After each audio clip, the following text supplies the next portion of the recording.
Okay, well, I think we will bring this event to order. Thanks, everybody, for coming to our special event tonight. My name is Josh Rovner. For those who can, if you can't hear me, by the way, let me know and I will project. I'll speak louder, but hopefully this shouldn't be an issue. I'm Josh Rovner. I'm the acting director of the Tower Center. I'm also the Tower Chair in International Politics and National Security at SMU. It's my pleasure to welcome you to this special Tower Center Forum event on the state of higher education in Texas. As you know, the Tower Center Forum is a unique institution in Dallas-Fort Worth. It's an institution which allows us to convene in more intimate gatherings, to have very in-depth conversations with real leaders, both from academia, politics, and business, such as we have here tonight. Thank you for your support and membership in the forum. Thanks also to our board members here tonight, Nancy Heilbrecht, Carrie McGuire, and Jane Wetzel. Also, obviously, thank you to Mr. McGuire for allowing us to use this fabulous space. It really is a treasure. Starter home. A Dallas starter home. You know, when I walked in, I thought this was faculty housing. I thought, I'm home. I'll do a brief introduction of our speakers before we get going. You have their full bios in front of you, and they shouldn't be mysterious characters at all. They're very old supporters of the Tower Center. To my left is Dan Branch, who recently retired after serving 6 terms in the Texas House of Representatives. Also the former chairman of the Texas House of Representatives Committee on Higher Education. He's currently practicing law at Winstead, PC, and he's been recognized among the best lawyers in America. Above all that, he is the chairman of the board of the Tower Center for Political Studies at SMU and a longstanding supporter of our activities. To his left, Dean Michael McLendon, Dean of the School of Education and Professor of Higher Education Policy at Baylor University. Prior to being at Baylor, Dean McLendon was a professor at SMU in the School of Education. And prior to that, he taught for many years at Vanderbilt. For those of you who haven't met him or haven't heard him speak, he really is one of the nation's leading authority on higher education policy. That's not exaggeration. That's not hyperbole. Oh, Mr. McGuire, please come in. Thank you. Welcome. Mr. Chairman. See you. I see our host. Our host, Mr. McGuire.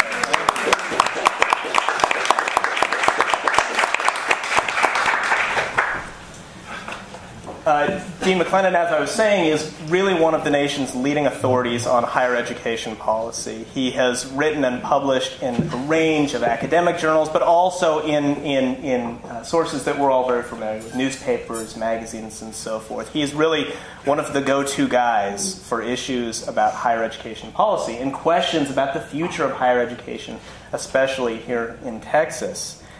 There are many questions about the future of higher education in Texas. I have a long list of questions for our two speakers, and I'm sure they do. Unlike me, they have answers. Right? I'm just here to. My job is easy.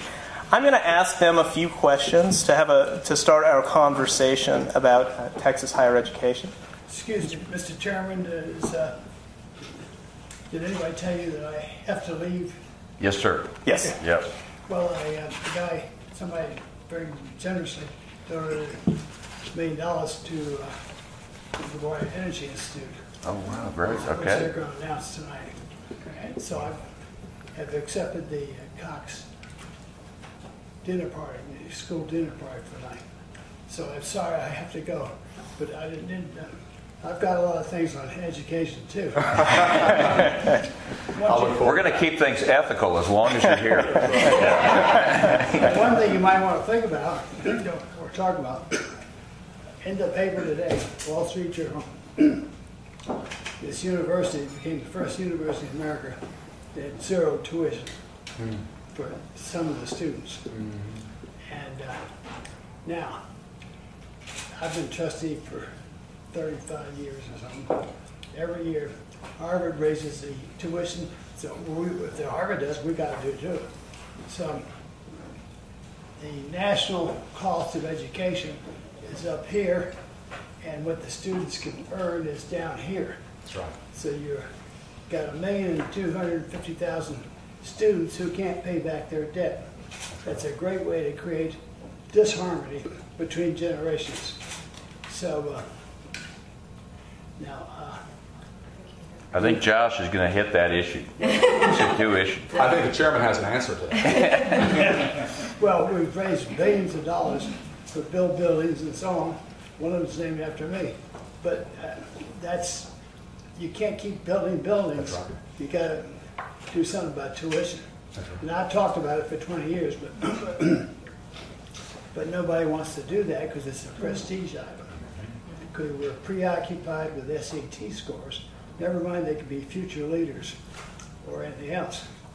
So, why don't we engage that question? Why don't we just jump right in? How do you control the cost of tuition? This is actually number 4 on my list of questions. So it's thank you. All right. All right. Thanks for teeing us up. Thank you.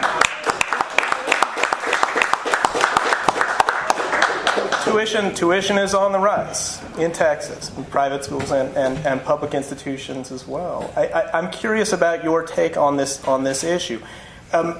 How do you control tuition costs? And also, who should be in charge of setting state tuition costs? Should it be the role of the state? Should it be the role of the universities? How would you approach this? Start with either Michael. Sure. Thank you, Josh. At the outset, also let me say just what a tremendous honor it is to be back again. I have the distinct honor of enjoying a senior fellowship here with the Tower Center, and I see my good friend and dear colleague, Dean David Sharp. These were some of the best years of my life here at SMU. There were 3 years of my life. There were 2 brief a period of time here. Were it not for my alma mater calling back home again at Baylor, I would still be here. And so I'm honored to be with you this evening and continue this relationship with the Tower Center. So thank you, Josh, and Louisa, and all of you here at the Tower Center, Mr. Chairman as well. So let me, at the outset, say a few words about the national context for higher education in the United States, because I think it'll condition a lot of what I might say this evening, perhaps that which Dan will say as well. This is, I think, the most remarkable moment in the history of American higher education. And that says a great deal, given that we have the most dynamic system of higher education in the world, indeed in world history. We are the nation that created the community college system. We're the nation that created the modern research university as we know it. We are the system, the nation that created private universities, private colleges like SMU and Baylor and many others in here that we know intimately, in the form in which they exist today, nonprofit entities. No other nation in the world has innovated as much as our American system has. We're remarkably dynamic. And yet, even by those historic and high standards, we are at a moment today in the evolution of our system where there is greater controversy, I think less universal support, and greater concern about the future of higher education in this country than ever before. And I'll address a number of reasons why I think that is, perhaps, as we go along this evening. The tuition challenge is one of the sources of concern that has made for front page news on the New York Times and newspapers of record all along across the country. And in the past 10 years, we've seen, in a sense, much of America's intellectual community, the popular press, institutions that used to support higher education, in fact, turning on our institutions of higher learning in a way they never had before. The golden era of the 1960s and 70s, when higher education in the U.S. grew like topseed, are clearly over. And today we're in a mature industry that's trying to reassess what its future is in the midst of a kind of competition, global competition, that it's never before confronted. And tuition and challenges over tuition, concerns about tuition, and a growing sentiment that universities primarily are the blame for the heightening tuition levels is a source of the challenges that we as an industry face today. So tuition is high as it is today for a couple of reasons. Let me start with public universities. One of them is because we've had the historic decline in state support for public universities. The university systems we have today, I'll take just one more minute, the university systems we have today were built in the 1960s and 70s at a time with, in fact, with a system of high dedicated state tax support. Many of our public universities and colleges today would not be in existence had we the tax structure in the 1960s and 70s that, in fact, we have today. Now, in the midst of those historic declines in state support for higher education, the basket of goods and services, the higher education inflation rate, if you will, the inflation index in higher education, generally exceeds, and sometimes by 3 or 4 times multiples, the general inflation rate of our country. Those things which universities do, and in particular things that SMU does, for example, are University of Texas, University of Texas Dallas, are naturally much more prone to inflation than what it typically takes consumers to live in our society. They're capital-intensive institutions, are ours. They're technology-intensive institutions. They're institutions that pay high-skilled labor, and those have costs as well. They're institutions where inflation is going to rise much higher than the CPI, for example. Many of those costs, which used to be borne by taxpayers, have now been passed along directly to the student. And so the question is, how do we try to hold down the rate of increase? And as Mr. McGuire said, we not only have today a couple of institutions nationally that have made headlines because they've indicated that they will not raise tuition at all. Some that have said that they're going to have no tuition for students. And we're beginning to see two developments. One is that institutions realizing that they topped out the market for some student consumers are now beginning to do what we didn't imagine they would do a decade ago, which is to slow the rate of tuition increase, just as happened at SMU, just as happened at Baylor, and we're beginning to see private universities, prestigious private universities, begin to bring down the rate of increase. Trustees feeling under such enormous pressure from students and families and the general public. There's a second thing which is going on as well, which is that we're beginning to see consumers making different choices in the marketplace. 20, 25 years ago, concomitant with the rise of the national rankings, the U.S. News and World Report rankings, there was a sense that in this effort for everyone to mimic Harvard or Swarthmore or Yale, that institutions would be free to pursue whatever costly path they wanted to, at whatever cost to the consumer.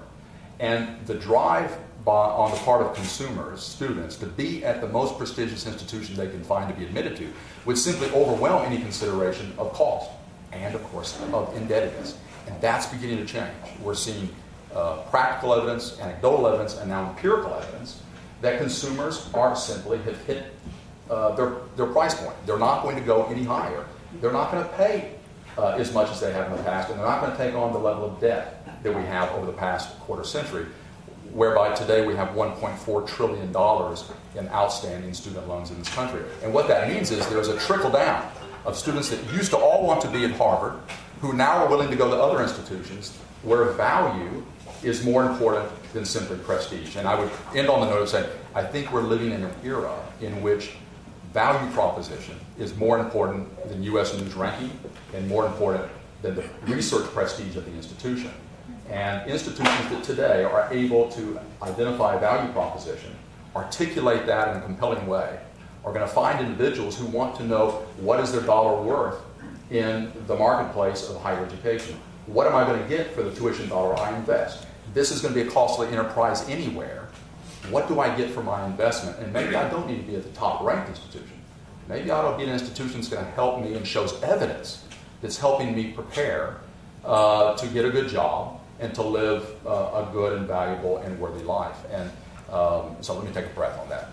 Well, just to be clear, are you saying that we should default to the market in terms of what should set the rate of tuition, that this should not be arbitrarily chosen either by state or by university administrators? The locus of tuition control has long been a contentious question, and we see it today at the University of Texas, University of Texas system, and Texas universities.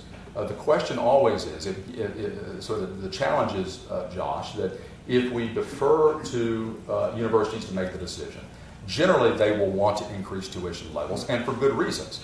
They, with an institutional perspective, want to have the resourcing and capacity and capability to be as competitive with their market peers and their prestige peers. There are limits to what the state will allow in institutions to raise tuition, because of course we do have a democratic system, and the power in the last just quarter century, 20 years, of individuals, of consumers complaining about the rising cost of tuition has brought enormous pressure to bear in state houses across the country, in which by last count, about 25 or 26 states, in fact, have passed legislation that has moved the locus of tuition setting from universities to either state houses, as in the case of Florida 15 years ago, or to state coordinating and governing boards. So it's a perennial challenge as to where tuition ought to be set, who ought to be setting it. The reality is that tuition in higher education is bound to rise. It's a costly set of products and services that universities deliver. The question is, for whom should it be delivered? And at what price point? What level of indebtedness for the consumer? And what should the subsidy be on the part of the state? And all of those questions, once settled, if you will, in the 1950s and 60s with a great consensus nationally about what the roles of the different parties should be, has all come undone in the past 10 to 15 to 20 years. Yeah, let me, before jumping into, also thank you for the opportunity and thank those who are here. We have a lot of people that know a lot about higher education, and so I hope you'll either ask simple questions at the end or forgive the shortcomings. And I do want to recognize my better half, Stacy, who put up with a lot of 12 years of higher ed policy and other policy in the state. And the last 6 years heavily focused on these subjects as the chair of higher education and someone who served on the appropriations committee in the subcommittee that dealt with funding both higher and public ed. So I had some training. I want to thank Robert Thetford, who's one of our lawyers who's here and was the chief clerk of the higher education committee. And so if I get it wrong or Michael gets it wrong, check with Robert afterwards. But on this tuition issue, I was actually there in 2003 when we deregulated in Texas what we went to regent regulation. They were already regents of universities, public universities were already setting the tuition for some of our graduate programs, but the legislature had historically set the tuition for our undergraduates, and it's obviously a political issue because no one wants to raise tuition, take that vote on the floor. We were at a very historic revenue shortfall, and so it was not only a convenient time to allow more fuel into the system because we weren't going to be able to fund higher ed. And the dirty secret about higher ed in Texas is that public ed got their funding system baked into general law. So it's not up to the discretion of the appropriations committee. Health and Human Services is baked into federal and state law, and it's means tested. And so if someone shows up and they're not healthy and they have a right to help, then you have to spend the money on that case. Higher ed tends to get squeezed because it is discretionary based on the Senate Finance Committee and the House Appropriations Committee. So you can have all these notions of these programs, but if the Appropriations or Finance Committee, the budget ultimately doesn't fund them, I can show you a lot of good programs in the code that aren't funded in Texas, and I hate it when it was my programs.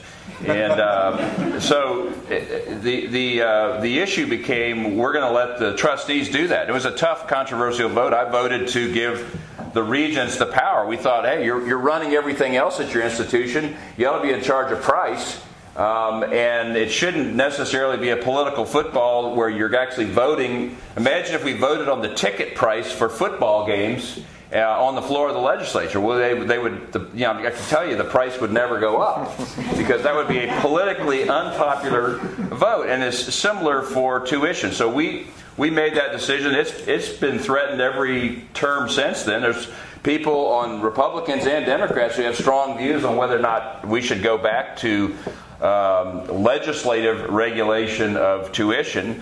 The tuition number in Texas kind of popped after 2003 because we were underfunding, if you will, or we didn't have the funds to fund higher education and some of the revenue shortfalls. And then we've seen political pressure, optical pressure, market pressure for people who are saying, wait, this is getting out of control. And by the way, relative to private institutions, of course, no disrespect to SMU, my alma mater, or Baylor, but the public number is much less.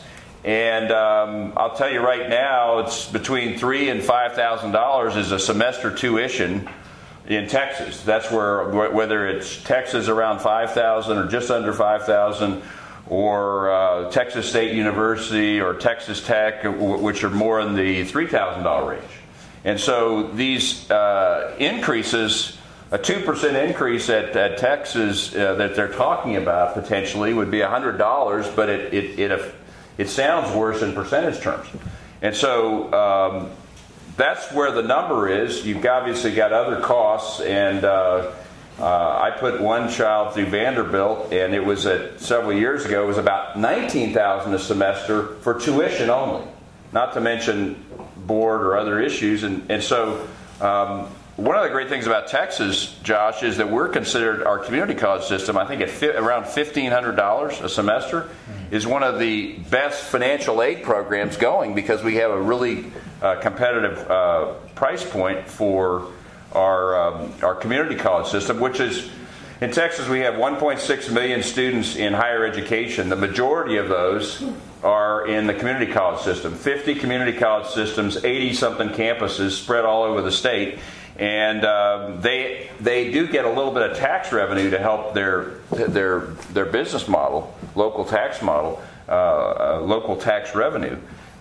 There's some challenges there, but generally, Texas, with going to trustee regulations in the last 12 years, we saw some pretty dramatic increases at first, and now we've seen a leveling off. The former governor, our past governor, at least with some of the flagship schools, made it a point of saying you're not going to raise tuition. And there's been a big push for a lower $10,000 degree, which, you know, we have a few of our different schools trying to pull that together and pull that off. So there's been a lot of focus. I think the optics in public education in Texas are there's a lot of pressure on regents and system board members to watch that price point. And political leaders and the legislature is always threatening to go back and take that power away. And so what we've seen in Texas is the leveling off of the increases. We've also had lower inflation the last several years. And so what we've seen is Texas move back to the middle of the pack. We are ranked right in the middle of the pack, and some of our flagships are below, at the bottom of the top 10 public universities. A&M and Texas tend to trail now at the bottom in terms of the tuition costs. So that's where Texas is. But, may I just add one thing to the chairman's comment? Poor Josh, not going to get another question. All right. So, two items. One about how courageous my vote was to move this. Your vote was very courageous, yes. Dan, but to your comment about where the University of Texas A&M come in relative to other national flagship universities, I think this is often lost. 9 of the how many universities do we have in the Big Ten these days? 12 universities in the Big 12? That's right. 10 universities in the Big 12. 10 of those universities in the Big 12 set tuition, in-state undergraduate tuition, lower than that of the University of Texas Austin. And 7 of them, higher than that of UT Austin, and 7 of them are more expensive in-state undergraduate tuition than that of Texas A&M. And, of course, that's pales in comparison to the tuition levels out west at PAC institutions. The value that one has attending the University of Texas Austin or Texas A&M is a tremendous value for what it costs Texans to attend those universities. But to back up for just a moment, be very brief, part of the challenge we have in the tuition question, which is really more broadly a question around what's the market willing to bear, and what is higher education worth? We have a revenue model of budgeting in higher education, not a profit model. And it makes it very difficult ever to ask the question, how much does it really cost to produce X, Y, or Z, like an undergraduate, for example? We don't really ask that question. Part of the challenge we have today in this whole question around college costs and affordability is the fact that in the 1950s and 60s, when we built our magnificent public universities, like the A&Ms and the University of Texas and the Californias and others, at that time, we had enough money in the system, federal investment, state investment, and individual investment, such that universities could do all that we asked of them to do. The mission of the American Complex Research University is a mission that is far more complex and ambitious than any other university in the world. We ask our universities to be the engine of our economic R&D in this country, the backbone of research infrastructure. We don't run it through special institutes as in France. We don't assume that business will bear all the costs. We have our universities bearing much of the cost of society, of research and development and research enterprise, which is so important to our economy.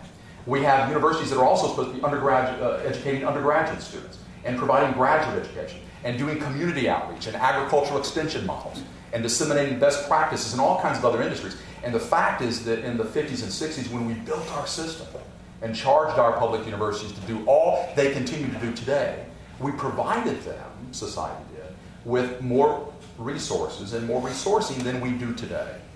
And the question really is, I think, particularly for those of us who love these institutions, what, if anything, should our universities not be doing today that they were doing 30, 40, or 50 years ago? It's not clear to me that we can do all that we have been charged to do historically. And the question becomes, I think, in part, what is it that our universities today can do, and at what level, in order to do it effectively and successfully? Because it's clear that society is not comfortable with students bearing the high cost, direct cost, that they're bearing today. So either government's going to have to pick that up, which I think is unlikely in the short run, or consumers are going to have to continue to pay a lot, which the market's beginning to suggest it won't do, and the federal government's beginning to say it's unwilling to allow institutions to do, when provisions such as that of Charles Grassley and others, Senator Grassley, emerge, which is to begin to tax donations to private universities. Something's going to have to give in our system. And so I think we have a much larger challenge before us, not simply how do we hold down costs, how do we hold down tuition, but rather the question of mission and mission differentiation. Yeah, just to piggyback on that, I guess I'll ask one more big question for both of you, and then maybe we'll open it up to a general conversation. The purpose of a university, the purpose of a state university. I'm a strategist by training, right? I deal with issues about national security and strategy and war and in peace. And I'm always thinking of the objective. What exactly are you fighting for? Right? What is your political goal here? And I'm curious your take on how we should measure the success of a state university. Right? There's an ongoing debate about performance-based funding, right? That we should be able to quantify metrics to determine whether or not states get allocation or not, or universities get allocation or not. So how should we measure the success of a state university? I'll take a stab at that one. In Texas, we have 38 what we call general academic universities. We have it's moving around because we're about to create a new medical school in Austin. I think it's first class next year, the Dell Medical School at UT Austin.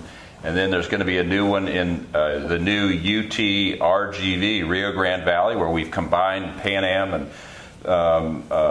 the UT flag at Brownsville, sort of created a new university, and we'll have a medical school. So we're about to have 11 medical schools. We have MD Anderson, the rank 1 and 2, depending on which year. It's sometimes ahead of Sloan Kettering, sometimes right behind it, but always in 1 or 2.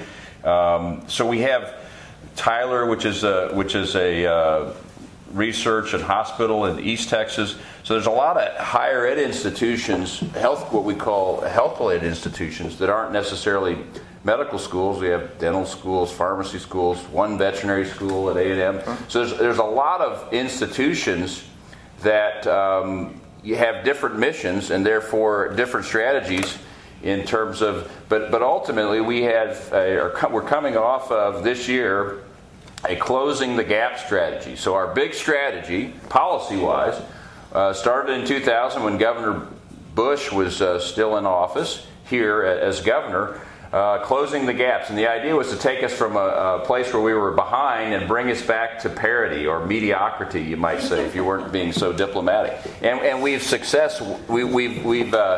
been very successful in terms of our completions and enrollment. So we had 4 big measures. How you doing on enrollment? How you doing on completion, graduation? How you doing on research? And how you doing on excellence? Do you have more excellence in the system, a more subjective type number or metric? And we are very close on enrollment. Because whenever the economy really kicks up, then we have less people go to community colleges. But we're probably going to come right in at the goal on enrollment. We're way ahead of on completions. We've gone from about 110,000 graduations each year in 2000, when the state was about 21 million people per the census, to now about 27 million people, and we'll have 250,000 graduations each year. And so we surpassed that goal. The enrollment, as I say, is sort of right at where we want it to be. We have actually, percentage-wise, less federal money, unfortunately, in terms of our research.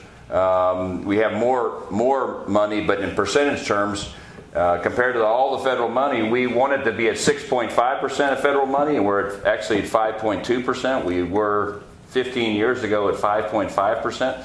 So we aren't doing a better job of getting more of the federal pie, And one of the reasons is why I push for more Tier 1 universities is because those go to California, where the research dollars flow to, and we do have examples of excellence. In fact, one group rated UT Austin the #1 public school in America just recently as a different set of value metrics. They don't get as much attention as U.S. News and World Report, which has Texas, I think, at 17th this year, and A&M around 26th, I believe. And so we do need to have a top 10 school. We do have a top 10 medical school here, UT Southwestern in Dallas. So there's a brand new strategy for 2030 that the legislature and the coordinating board adopted, which will the central focus is we need to have more of our young portion of our workforce, those aged 24 to 34, have a higher credential. And so the idea is that by 2030 we'll have 60% of that age group, the young part of the workforce, will have a higher education credential, and that's defined broadly as an associate's degree, bachelor's degree, or some sort of certificated program. And the reason, of course, is because everyone says that the jobs market in 2020 is about nationally 65% will require some higher ed credential, and in Texas about 59% in 2020. So we are a long way. The scariest thing about Texas higher education, I would say, the biggest challenge we have, I would say if you're looking for a positive note, you could say on most things Texas is doing better, but we're not doing better fast enough. That our pace is not, because the competition around the world is they're improving faster. And if you just look at this, if you look at our what is it, the age group around 54 was a 44 to 54%. The age group 34 to 54 years old, they're the oldest part of the workforce. We were in the top. We ranked 5th in the world. But if you look at our youngest part of our workforce, the sort of age group 24 to 34, we now rank 25th. And so if you look at all the Western democracies, if you looked at an OECD number and said, okay, how do we compare to all these Western democracies? Texas has its least educated tranche as its youngest part of its workforce. The risk is that we're all going to have less income, and our quality of life is all going to drop, because if we don't educate our youngest part of our workforce, there's going to be less revenue coming into Texas.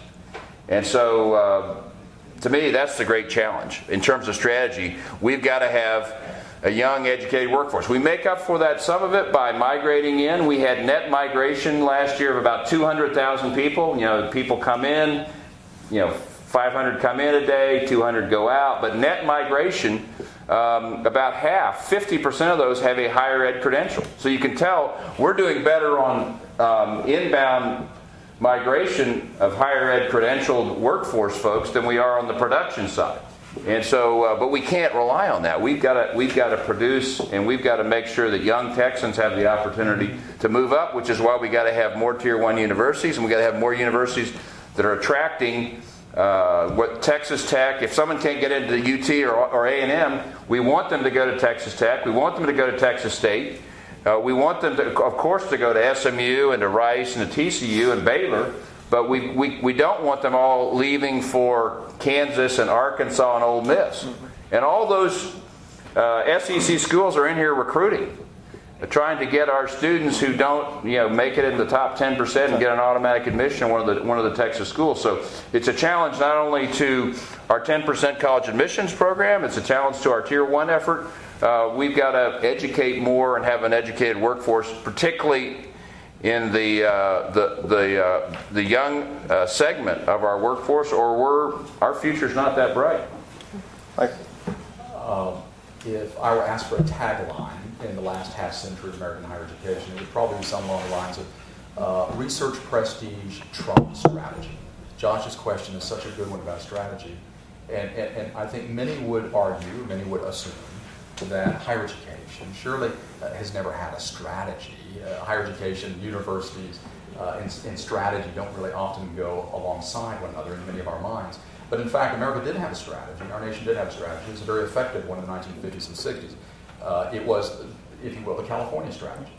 It was the notion of a finely tiered, in this case, 3-tier system of higher education provision in the state of California, where one has, as you recall, a community college system, a 2-year college system that would be available to everyone, for people in trades and occupations, as well as an area where one could go take the first 2 years of foundational courses and then move on to what was only essentially an open access state university system. And then only those students who had the strongest academic credentials, only those who seemed to be intellectually the most capable, would be allowed in this very competitive admissions process to be in the University of California system, right? Now, that strategy was important, not just for the vetting of human talent, if you will, and controversial for that same reason, but each of these tiers, each of these systems was to play a very important, particular, and differentiated role within the whole of California higher education. By the way, it just wasn't California. Texas, to some extent, followed this. Illinois, Florida, the building up of our public university systems during that era, it was the same principle followed. And that's important because, of course, the costs to educate a student and the costs of what a university does at the University of California system are much, much higher than that of a Cal State institution. And those costs much higher than that to educate a student at the community college system in Florida. What broke down over time across the country was the notion of research prestige, that everyone wanted to be Berkeley, meant that that second tier of institution, right, we were able to hold down costs and keep tuition lower and appeal to the masses of students to complete their 4-year degrees.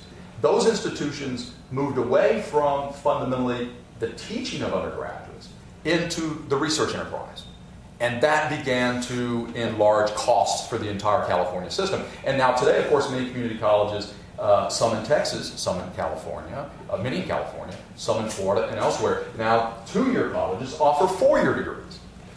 This notion of mission differentiation has broken down. I'm not suggesting mission differentiation itself is sacrosanct. But what I am suggesting is that in today's fiscal reality, states need to have some kind of strategy, particularly in a scarce financial environment. States must have strategies. Policymakers must have strategies about how to invest those scarce resources. And here's the challenge for Texas, I think. It is that in Texas, there are too many institutions that want to be Berkeley. There are probably too many institutions in Texas that I think want to be Austin, UT Austin or A&M. I'm not suggesting that we shouldn't have more and better, powerful research universities. The multiples are so great in terms of the return for communities and for society of the research that these universities do. And every metropolitan area in the state of Texas ought to have a great research university.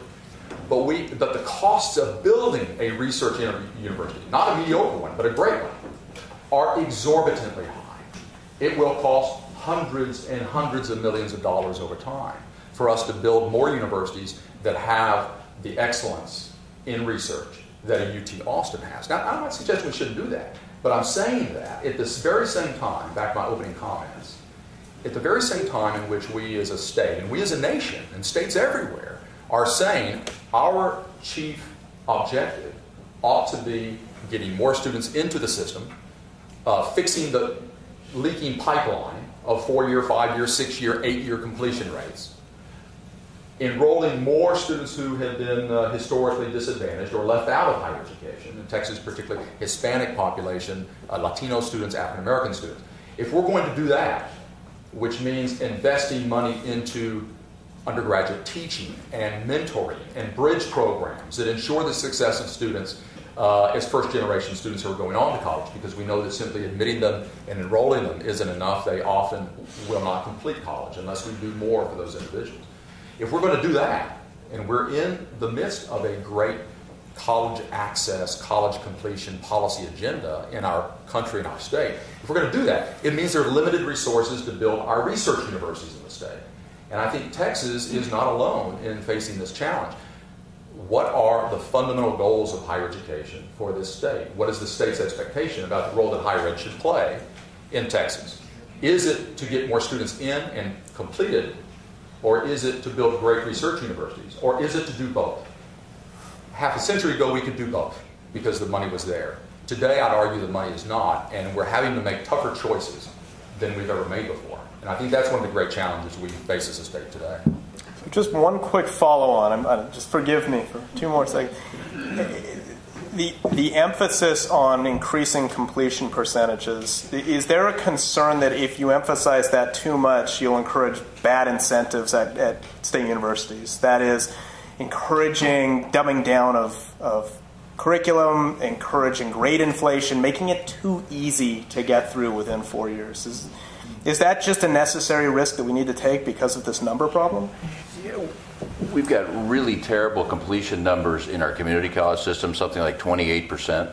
And a lot of times the students that go to a community college have a different mission, so it's hard to know whether or not the goal was completion. But even when you try and strain those out, we need to do a lot better at our community college level. Statewide, when I went down to Austin, no one was even measuring the 4-year rate. And we had the federal policymakers ready to move Pell grants to where you could take a full load at 9 hours. It's currently 12 hours. So there's been a lot of reasons why the stretching out of the sort of victory lap 5th year, 6th year. There's also a lot of schools that have students that are working, and therefore, UTEP in El Paso, their students, the fact that they go 6 or 7 years, I think that's just a cultural difference, and it's fine. And the president there, Diana Natalicio, just says, hey, that's the way you got to look at it. They're going to work and educate, and it's just going to take longer. But other places like our flags, like if you look at our ICUT schools like SMU, Baylor, they finish really, really high levels of 4-year graduation rates. Are up in the high 80s or low 90s, and so UT and A&M, when you had 4-year graduation rates hovering just over 50% at schools that had a selective, pretty high selective group of students, we felt like that was unacceptable. Now, it went up pretty dramatically when you get to the 5th and 6th year. And so the 6-year rates were in the 80s. But the previous president, we now have President Fenves, President Powers laid down this goal that he was going to move Texas from around 50% to 70% in terms of 4-year graduation rates. And I think they just announced a couple of weeks ago that they were up around the 60%. They've moved the needle dramatically. I used to tell faculty senates that I would occasionally get asked to give commencement speeches. I'd always be interested in who was carrying in the mace, and it was usually like the president of the faculty senate. It wasn't like the provost or the president. And I was told that's because the faculty ultimately ensures, the quality of the institution. So I always say, well, look, even if we have some incentive funding, which, by the way, we haven't been able to pass yet for our 4-year institutions in Texas, but we did with our community colleges, and which are sort of, did you complete 30 hours, you get some more money. And Tennessee and some other states have dramatically are experimenting with outcomes-based funding as opposed to. Right now, we largely fund on if you're in class on the 12th day, if your derriere's in the seat on the 12th day, we fund that class. And so we're trying to push some more balance, just even 10% of the funding to the backside. And there's been great resistance to that.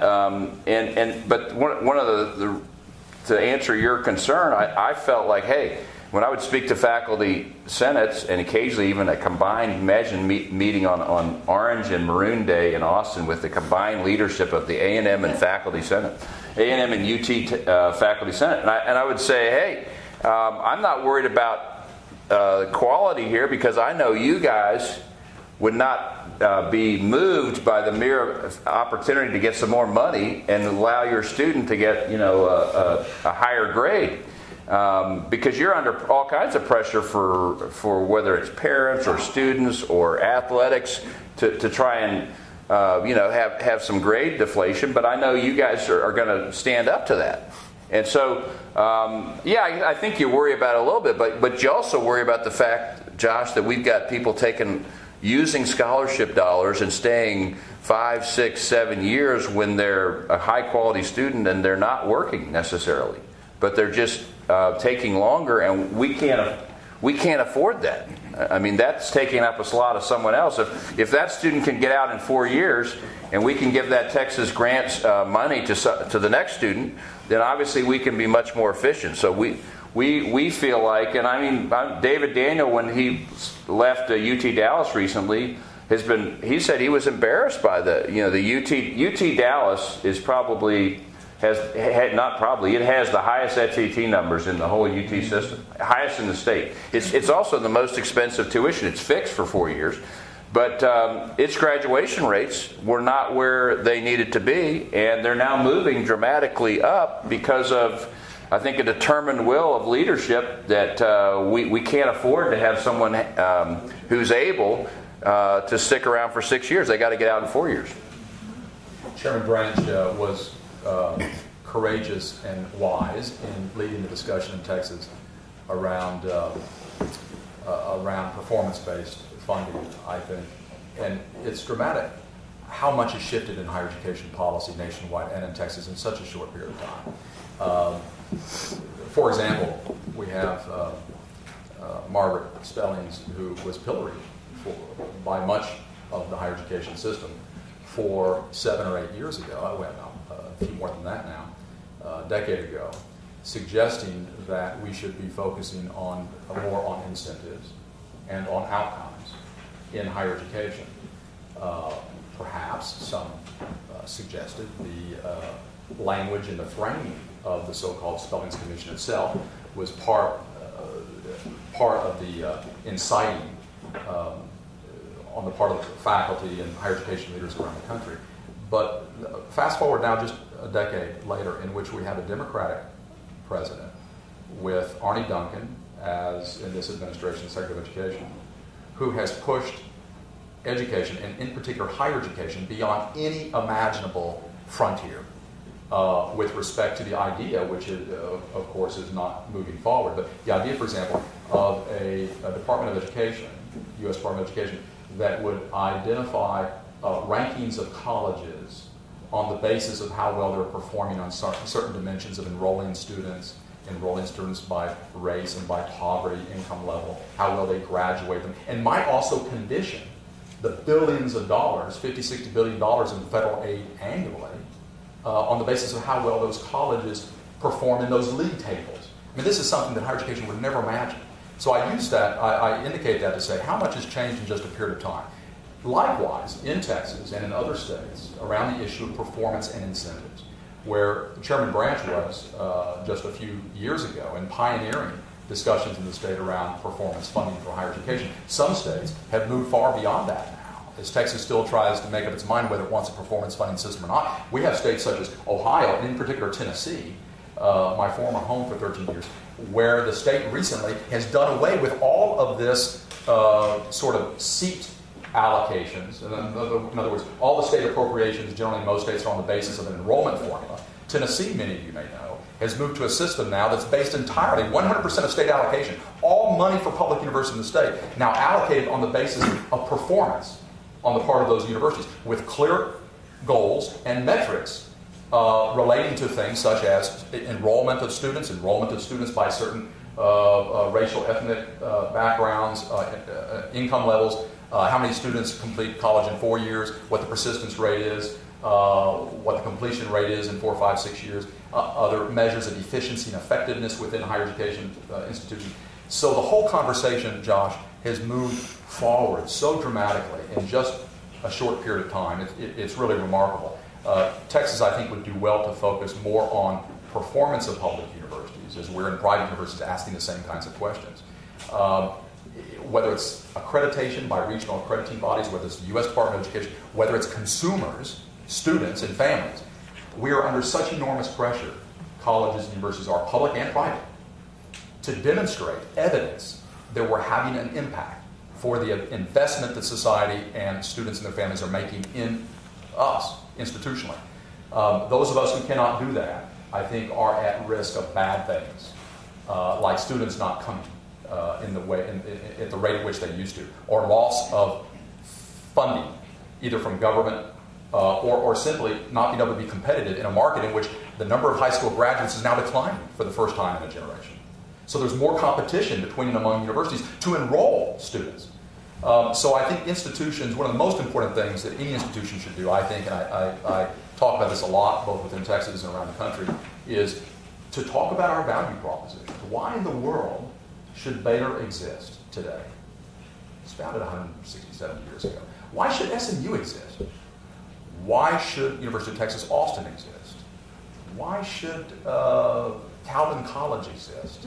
Why should community colleges in some areas exist? Why should struggling liberal arts colleges that barely make their operating budget annually, why should they exist any longer? They were founded 250 years ago. I suggest they should exist, of course, but the question for institutional leaders, which too often they do not ask, we do not ask and we do not answer, is what is the reason for our existence? And how can we demonstrate, what evidence can we provide in an increasingly scarce financial environment, with increasingly scarce number of allies and friends, with declining high school graduation levels in many places? Why should we exist? And what's the evidence that we're making an impact and a positive impact on student learning and on students' lives? That value proposition is something that college universities historically have not had to do. Increasingly, we must do it, or we're simply going to be threatened. Some institutions threatened to the point of perhaps going out of existence, as we're seeing in a few cases today. Okay, well, I'd like to open it up to public questions. Sir? Sandy?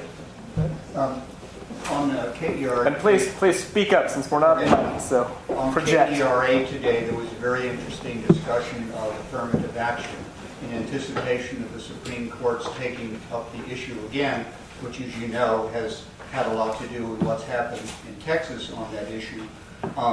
Some people are predicting, partly because Justice Kagan has recused herself, that it may very well happen that the consideration of race will be ruled out entirely. Now, there was another part of this discussion that mentioned that Texas A&M was sued on an affirmative action case. And what they did was very interesting. They decided that they would drop preferences for legacies in order to seem to be more fair, because legacy preferences tend to privilege white majority, whereas the race consideration had tended to favor minority. So to have more parity, they decided to actually rule out some of the areas that had favored the majority white. That's a fascinating, response to that, and I wonder what your response to it is, and whether you think that might actually be an approach that other universities would take up if affirmative action comes out, the way that people are predicting. Let me come at it this way. The Fisher case is going to go up. The Michigan cases that said you could, up until now, currently constitutional law says that you can consider race as one of many elements. I'm probably overly simplistic, but in Texas, we had a reaction to some of that with the Hopwood case in the Fifth Circuit, and so we went to the top 10% rule. The idea being that if in a minority high school, let's say, that if the top 10% can automatically be admitted, well then that's going to, when you look at our 254 counties in Texas, we're going to have diversity. We're going to have ethnic and zip code diversity, and this was something that would be constitutional. And it ultimately something that not only urban Democrat legislators, but rural Republican legislators came to like, because they knew that in their little high school, if they ranked, that at least 10% of their kids were going to get in, automatically have an admission, and couldn't be told no. To UT or A&M, so we went about it in sort of saying by high school on the merits top 10%. We probably picked too large a number because, for example, California has a top 4% rule. It's a little different because Berkeley and UCLA get to pick from the top 4% who they want first, and then everybody else in the Cal system, not the Cal State, but in the Cal system, they take what's left over. And these are, top 4%. These are bright kids that are going to UC Santa Barbara or UC Davis and other really fine institutions. But Berkeley and Cal get to handpick who they want from the top 4%. In Texas, only UT is a school that caps their enrollment. About 7,000 entering freshmen right now a year, and we reform the top 10% rule so that in 2017 it'll be a top 7% rule. Right now it's a top 8% rule for UT Austin. And the rest is holistic admission. We wanted to at least have some portion of the class, 25% of the class, about 8, but no more than 10% of that's out-of-state students, can come in. And so there's at least an opportunity for UT Austin to select the best pianist who may not be in the top 7% academically, but is a really fine piano player for their music department. And so that's what we have in Texas. And obviously, if the Supreme Court changes the rules, then we may see a change that will affect us. But we have a system that's at least in terms of automatic admits. School admissions policies may vary, but the automatic admission program is sort of on the when you read the letter of the law, it's on the merits. If you are in the top 10% at any high school, public or private, that ranks, your student automatically has a right to go to any of our public institutions. And with respect to UT Austin, if you're in the top 8 or 7%, and that may go down to 6 or 5%. So I don't think it'll have a effect on our top 10% automatic admission law as much as it may have an effect on admissions policies for holistic subjective admission, whether or not presidents are engaging with the admissions departments or not. There's been a bunch of hubbub about that, but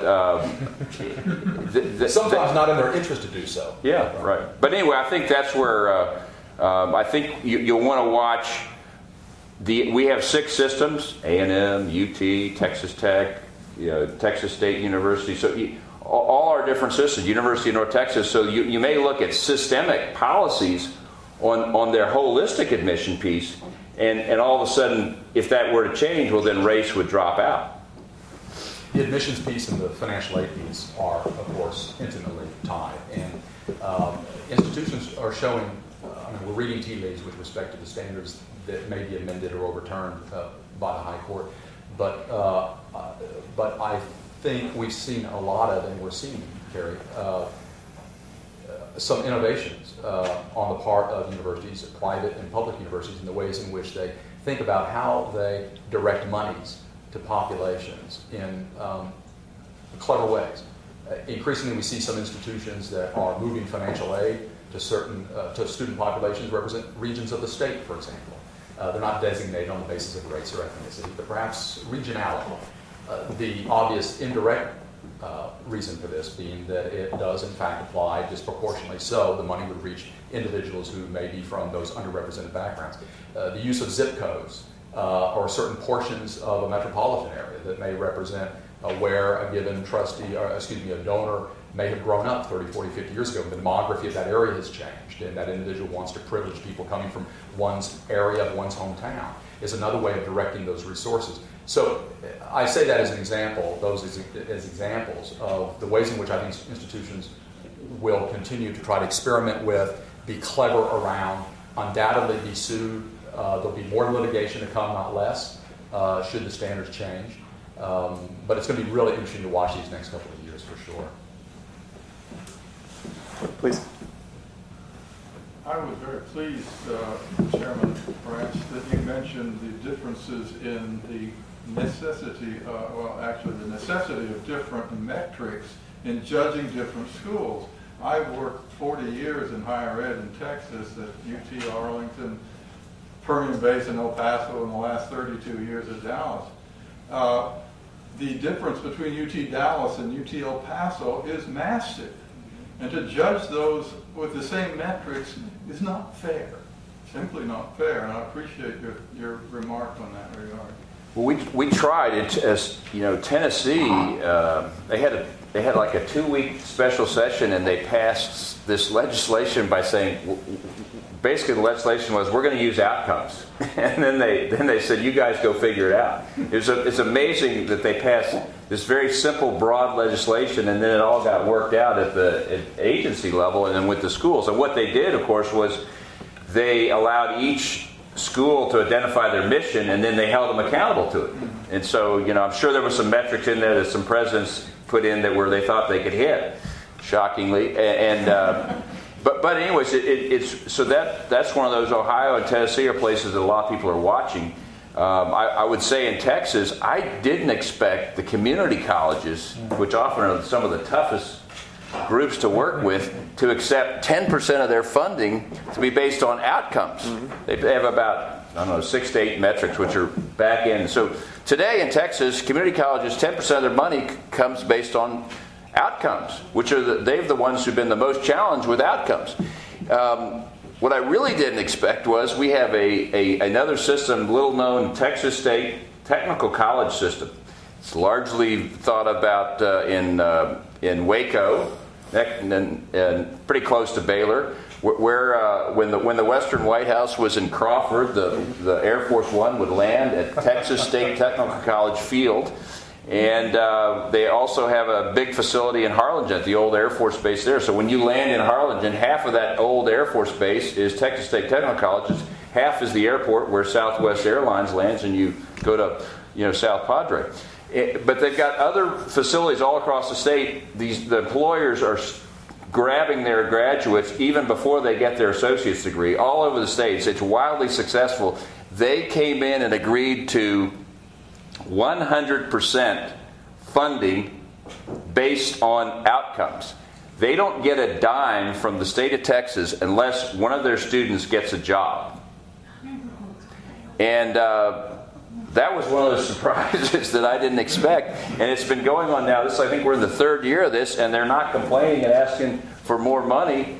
They seem to be doing fine. So we do have some examples in Texas at the area of higher education where the most students are, our community college and technical college systems, where it's either partially driven by outcomes or completely driven by outcomes. And so we've had resistance at the top. I'll end with this. One of the serendipities that the guys in Tennessee said is actually their funding was more level, because when you have this economy, when the economy changes and all of a sudden people don't show up, one of the things college presidents worry about, maybe even deans, is all of a sudden, you thought you're going to have 1,000 people show up, and all of a sudden 800 show up. Well, if you're in a state university and only 800 show up and you were budgeting on 1,000, you just lost a lot of money. And so some of our small colleges, they were sitting there arguing, I got to have this, no incentive funding, no back-ended funding. And we go, in Tennessee, these guys are getting more money because the outcomes are, the outcomes,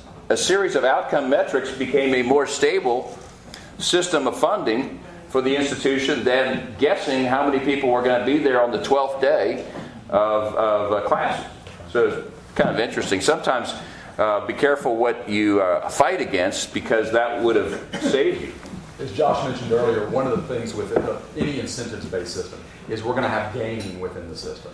And the empirical evidence today around the impacts of performance-based funding are mixed. We're still waiting to see if this treatment is going to have the right kind of outcome itself. One of the reasons I like performance-based funding, however, is because it's one of the few mechanisms that we have to, just as you said, sir, to help return institutions to clear mission distinctiveness. We can write into these performance funding systems, just as they did in Tennessee, the fact that UTEP ought to be rewarded for doing a suite of things that's very different than what Austin or what UT Dallas or some other institution that's of different size, different scale, different purpose, different mission, with all of the glomming, with all of the homogenizing of mission, if you will. In the last 30 to 40 years in U.S. higher education, we've lost the sense of the distinctiveness of institutions' missions.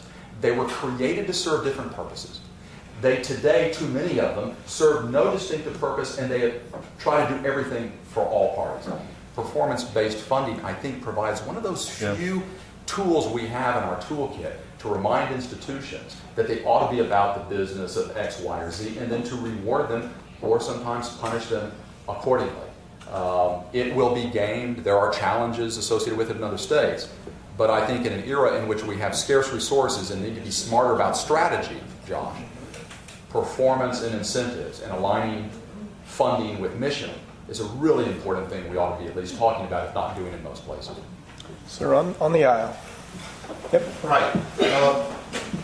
We're talking about academia within U.S. Yes. Our academia is competing worldwide, like all other industries. And you have to question, why should SMU exist? Why should whatever exist? What's your raison d'etre? Translated to business speak, what's your competitive differentiation? What's your value prop?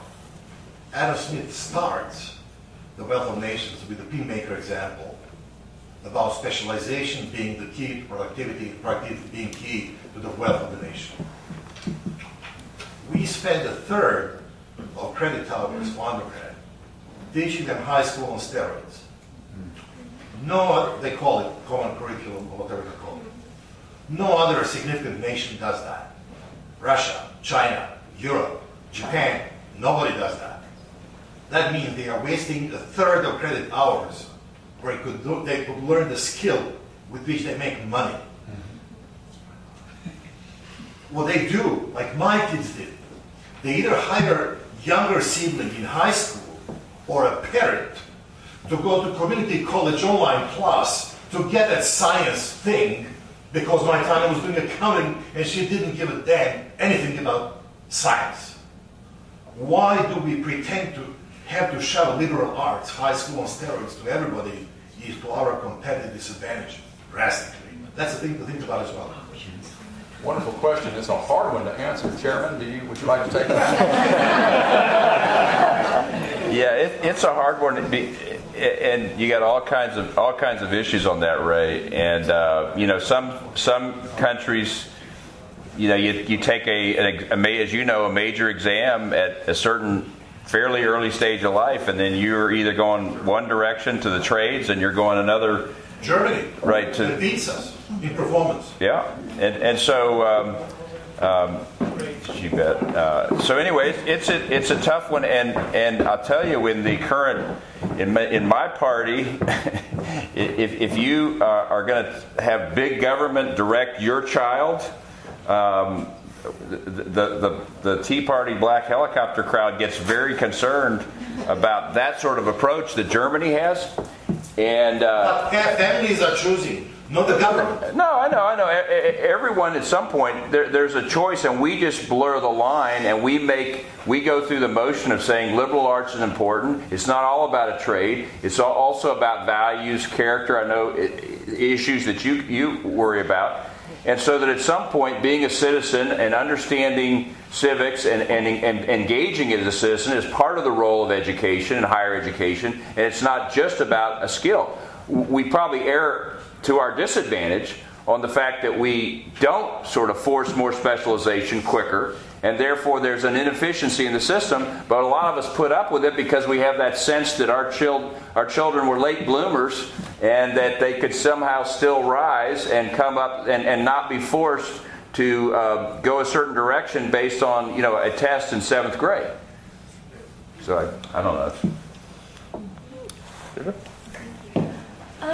Thank you for this program. My question is for both of you, but I'm going to direct it at you, Chairman Branch, because you talked about completion rates.